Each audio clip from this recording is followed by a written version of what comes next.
Hello, YouTube. It is I, Cell. I drink people. And welcome to yet another episode of Monday Night Cell. So, what have we... Sorry about last week. I drunk a person that didn't agree with me. But don't worry. Your friendly neighborhood Cell is back to provide his insight on professional wrestling. So, let's look at what we've got this week. Give me those goddamn notes. Okay. First up, Sasha Banks comes out. Looking fine as ever. I do love me some boss. Talks about how she's awesome and shit. Gee, tell us something we don't already know, Sasha. Then Charlotte comes out, and then the sparks really hit the fan. I know what I just said. I say sparks. I don't want to talk about shit. Shit's bad. But anyway, there's some shit talking. And then Jericho comes out. You still want me to drink it in, Jericho? Your gift. But then Enzo Amore comes out. And he starts dropping bombs. Seriously, I haven't seen bombs drop like this since the first Android battle. I mean, that's just how it is. But then Mick Foley comes out and he makes a match. Intergender match. Haven't seen one of those in a while. Enzo and Sasha versus Jericho and Charlotte. This was a pretty okay match. Contrary to popular belief, Enzo can actually wrestle. And I like it. So, they wrestle. Then Dana Brooke comes out. People hate Dana Brooke. I tolerate her. You wanna know why? Because she's not Eva Marie. Yeah, I said it. That red-haired bitch can go get fucked. Yeah, I said it. Anyway, thanks to outside shenanigans, Jericho and Charlotte pick up the win. But then, Jericho starts getting all gloaty and shit. But I will point this out. Jericho does look a lot like John Bon Jovi. Have you seen those DirecTV commercials? I swear, it's like looking at a Jersey-born clone of Chris Jericho. Yeah, I said it. So anyway, he's talking shit about Enzo. But then, Big Cass comes out, and then Jericho is like, fuck this, I'm heading back to Canada. Smart move. Next up, Braun Strowman eats a guy. That's all. He literally kills a man and then consumes his corpse in the middle of the ring. I couldn't believe it myself. This poor, unsuspecting guy. I mean, I know I drink people, but it just doesn't make sense. Why would you eat someone like that? Drinking people is much more nutritious. All those nutrients. Next up, throwaway tag team match. The Golden Truth versus the Puerto Rican Boys. Yes, Puerto Rican Boys. That's their name. What? Shining Stars? No, I'm not gonna call them that. I don't give a flying fuck if their names are the Shining Stars. I'm calling them the Puerto Rican Boys. Shining Stars sounds ridiculous. Sounds like a Yu-Gi-Oh card or some shit. I summoned the Shining Stars in attack mode. Yeah. So anyway, Golden Truth versus the Shining Stars, and R-Truth plays Pokemon Go all the time. I don't play Pokemon Go. Mostly because I don't have a cell phone. I'll make sure to steal one after I finish drinking some poor schlub who works at an Apple store or something. I don't know. I mean, what the fuck would I need with a fucking Pokemon Go? I've drunk Pokemon before. They taste horrible. Almost threw up on my beak mouth from eating a Pikachu. Goddamn mouse. But anyway, the Puerto Rican Boys win because R-Truth is a dumbass. Next up, Finn Balor comes out, looking like $1 million. And I should know, I've seen $1 million. You'd be surprised how many millionaires bribe me so that I won't drink them. just a spoiler alert, it doesn't work. Then Seth Rollins comes out to be a prick. Not the good kind of prick, like the pricks that make up me, but the bad kind. Just didn't care for it. And he says he's gonna make an example out of his friend Sami Zayn. We'll see about that. Next up, United States title match. Rusev versus Mark Henry, and he's gonna induct him into the Hall of Fame. Hall of Pain? Really? That's what he's calling it? Hall of Pain. Real stupid. Anyway, started to get decent enough match, and then Rusev pulls out the Ramen Man special, breaks him, and then turns him into delicious noodles. But yeah, Rusev wins.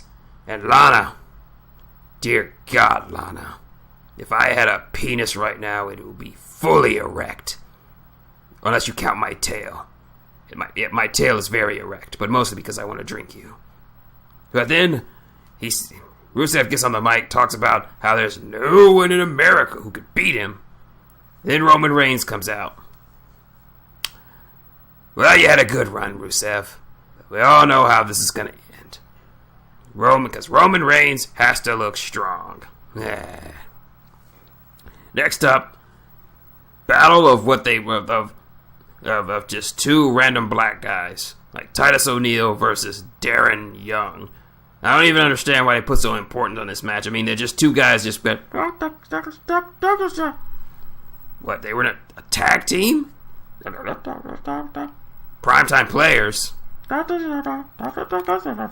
Millions of dollars? Huh. Never thought I'd see having to use millions of dollars again. But yeah, this match happened. Things happened. Pretty decent enough match. Titus O'Neil must be turned into a heel, because he used heel tactics to get the win over Darren Young, even though he dominated him for most of the match. Seriously, what the fuck? Then backstage, he starts talking shit about Bob Backlund. You don't talk shit about Bob Backlund. I was ready to fly over to Atlanta, Georgia, and just beat the crap out of him, and then drink him with my tail until Darren Young came out and just did a drive-by on his ass. Good stuff. Next up, Nia Jax eats a bitch. And she had it coming, too. She just rolled her eyes at Nia like, I'm so much better than you, even though I would give up like 300 pounds, and I look like a chocolate Dove bar. But yeah, Nia ate her. Ate her and licked the plate. Damn woman. Next up, New Day versus the Bullet Club. Guys, I'm still up for it. You need a third guy to help you out?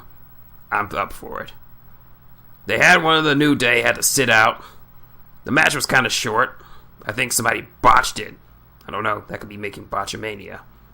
What's up, Matthew? Then the Biz Clears beat the crap out of the New Day. Even Xavier Woods, whose parents were there.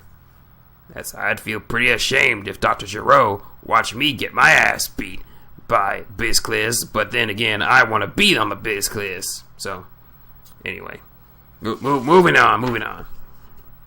Cesaro takes on Sheamus because they both want some shit.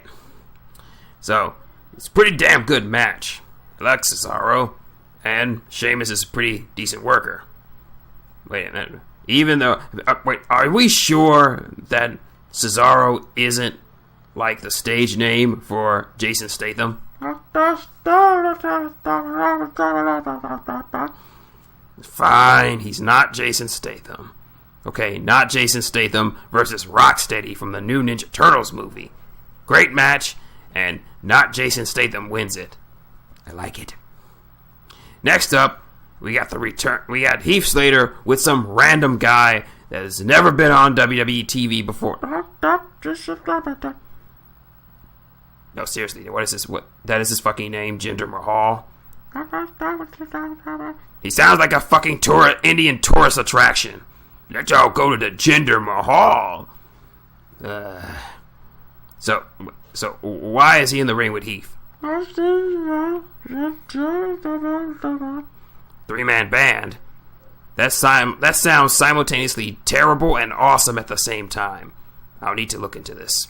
But anyway, they're talking about how they've never been picked up by the WWE, and so they have an impromptu match where the winner gets a spot on the Raw roster. And Jinder does the tourist attraction does the smart thing and pins the Ginger. I would drink him, but Gingers don't have souls. Everyone knows that. So anyway, next up we have our main event. Seth Rollins versus the Canadian Ginger, Sami Zayn. This is a pretty awesome match. You should go watch it. I'm watching it with my lizard reptile eyes. I enjoyed it. Very good. And Seth won. Yay! And finally, we come to Brock Lesnar. Now people ask me, Cell, you're made of some of the most powerful beings in the universe. Surely you can't be scared of a mere human. And I'm like, don't be ridiculous. Of course I'm scared of Brock Lesnar. I mean, have you seen that guy? Seriously, Dr. Giroux considered making him a part of my genetic matrix, but he couldn't get an accurate sample because the probes couldn't penetrate his armor-like hide. And I'm almost scared of having him inside me. I'm not even going to attempt to drink him. He might actually drink me through my tail. Seriously, he scares me. Brock Lesnar frightens me to an umpteenth degree. If I was capable of sleeping, I would have nightmares about him. In fact, I do have nightmares about him. I'm having one right now, and he's taking me to Suplex City, but I don't want to go to Suplex City.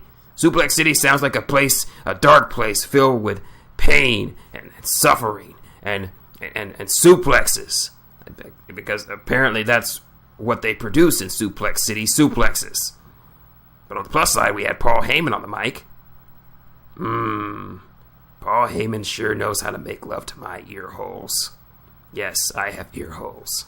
And they talk about Randy Orton. And then Randy Orton does the dumbest thing ever and gives an RKO to Brock Lesnar.